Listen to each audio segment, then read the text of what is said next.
आप सुन रहे हैं HD स्मार्ट कास्ट और ये है फीवर FM प्रोडक्शन। तो बात कुछ ऐसी रही कि वनवास में अपने दिन काट रहे पांडवों को माता कुंती की बधाई, उनके जन्म की वो घटना याद आई जब पांडु अपनी दोनों पत्नियों कुंती और माद्री के साथ वन में थे और भीष्म के आदेश पर विदुर उन्हें ढूंढते हुए शिविर पर पहुंचे।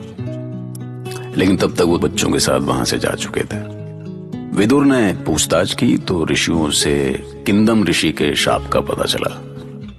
इस शाप की खबर से राजमहल में तो सन्नाटा सा छा गया, लेकिन वहीं इसी खबर से धृतराष्ट्र को जो खुशी मिली, मैं उसका साक्षी रहा हूं।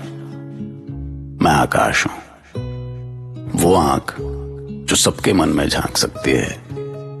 मैंने देखा है कि वो मन ही मन कितना खुश था कि अब हस्तिनापुर का सिंहासन हमेशा के लिए उसका हो गया। गांधारी का गर्भवती होना उसके लिए उसके जीवन की सबसे बड़ी खुशी थी, जबकि पांडु का जीवन उनके 5 बच्चों की किलकारियों से ऐसा भर गया कि वो ऋषि किंदम का शाप तक भूल गए।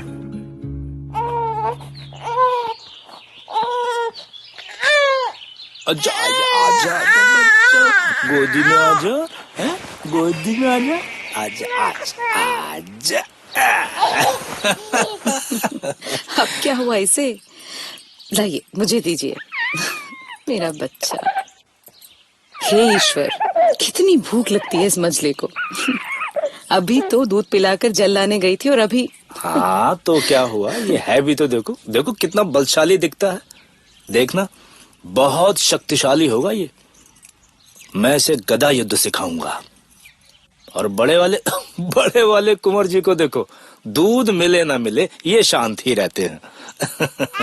ये देखिए दीदी, ये दोनों छोटे तो मेरी गोद में आते ही ऐसे शांत हो जाते हैं जैसे इन्हें संसार की सारी खुशियां मिल गई हों।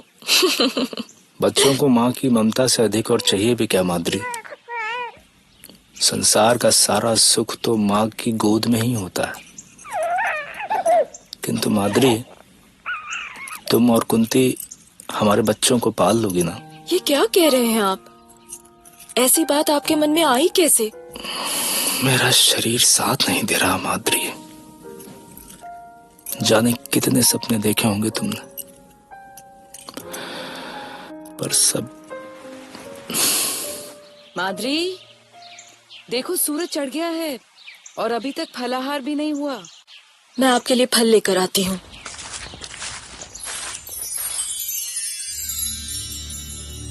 अब कितना फलाहार करूं? मैं थक गई हूं महाराज। अरे इतना क्रोध ना करो गांधारी, बच्चे पर बुरा असर होगा। जानती हो ना, तुम्हारे गर्भ में कुरुवंश का सम्राट पल रहा है। तो क्या करूं? कितने माह से गर्भ में ढो रही हूं इसे। किससे कहूं अपनी पीड़ा? धीरज रखो, जो भी होगा शुभ होगा। सावधान! सावधान! महाज्ञानी महर्षि पराशर पुत्र सत्यवती नंदन महर्षि वेद व्यास पधार रहे हैं। लो, महर्षि व्यास ने तुम्हारी पीड़ा सुन ली गांधारी। वे आ गए हैं। वे अवश्य कोई उपाय बताएंगे। मैं उनसे मिलकर आता हूं। विदुर, विदुर, मुझे ऋषिवर के पास ले चलो। विदुर। जी महाराज, मैं यही हूं, चलिए। हाँ।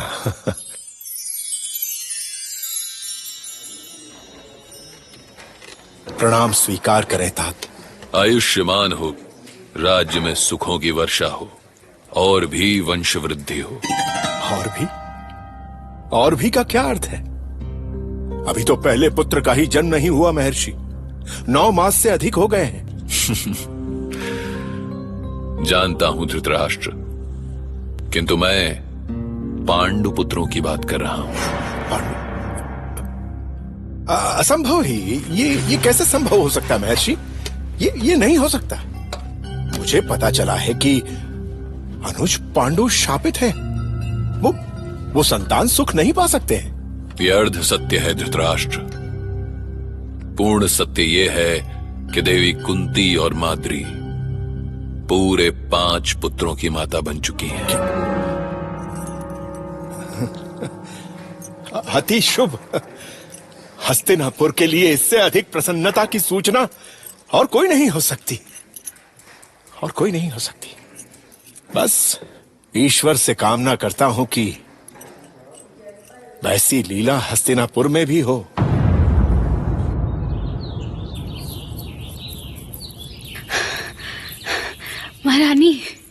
महारानी वो महर्षि व्यास।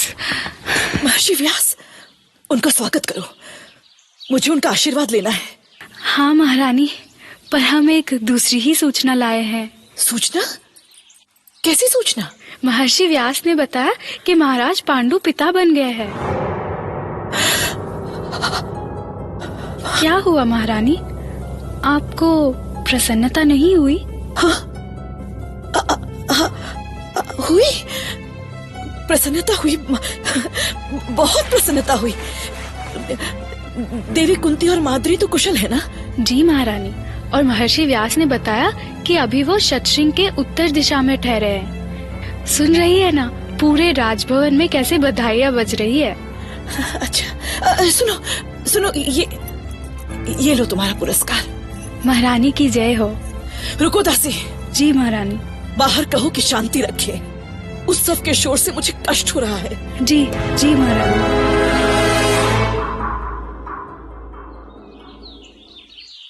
इस शुभ समाचार से तुमने मेरे जीवन में प्रकाश ला दिया। ये शुभ सूचना मैं नहीं, तात व्यास लाए हैं माता मही। अब तो बस एक ही चिंता है कि गांधारी की ओर से भी कोई ऐसी शुभ सूचना मिल जाए। हो सकता है एक शुभ समाचार दूसरे शुभ समाचार को ले आए। हाँ, पर प्रतीक्षा लंबी होती जा रही है। गर्व नहीं है ये, छल है ये। एक बार फिर से छल।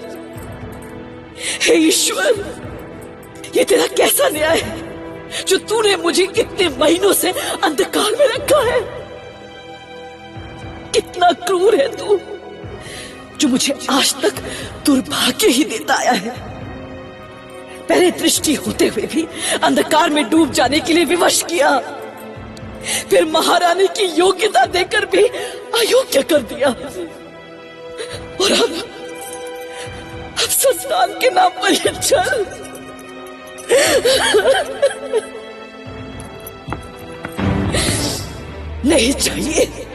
नहीं चाहिए मुझे तुम्हारा ये छल।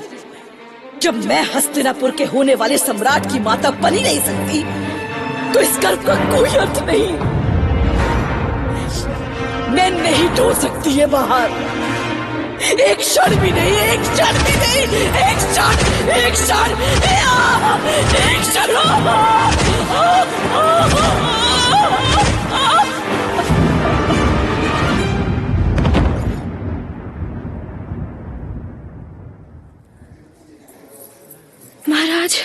महाराज, अनर्थ हो गया महाराज। क्या हुआ? कैसा अनर्थ हो गया? महारानी का गर्भपात। उनके गर्भ से संतान नहीं, मांस का एक पिंड निकला है। हे ईश्वर, और कैसे हुआ ये सब? विदुर, कुछ करो तुम। मैं गांधारी को देखता हूँ। मैं राजवैद्य को बुलाता हूँ महाराज। ठहरो, इसमें कोई वैद्य कुछ नहीं कर सकता, मुझे ही देखना होगा। तात,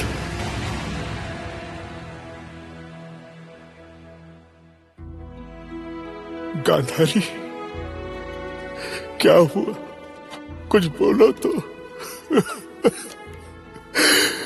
ये दुर्भाग्य है गांधारी, हमारा दुर्भाग्य है कि तुम कक्ष में तड़प रही हो और मैं कक्ष के बाहर।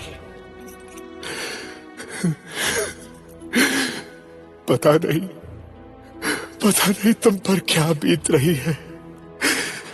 क्या हम इतने भाग्यहीन है गांधारी? क्या ज्येष्ठ पुत्र की हमारी कामना केवल कामना बनकर ही रह जाएगी? क्या हम संतान सुख से सदा सदा के लिए वंचित रह जाएंगे?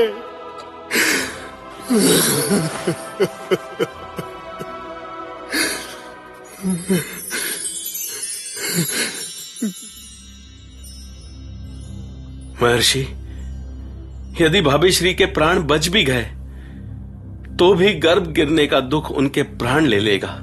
चिंता मत करो विदुर, गर्भपिंड में अभी प्राण शेष हैं। मेरे कमंडल में कुछ औषधि हैं, उन्हें शीघ्र लेकर आओ। जी, अभी आया। सुबल पुत्री, ये क्या तुमने? यहां और कोई नहीं है, कहो तुमने ऐसा क्यों किया पुत्री?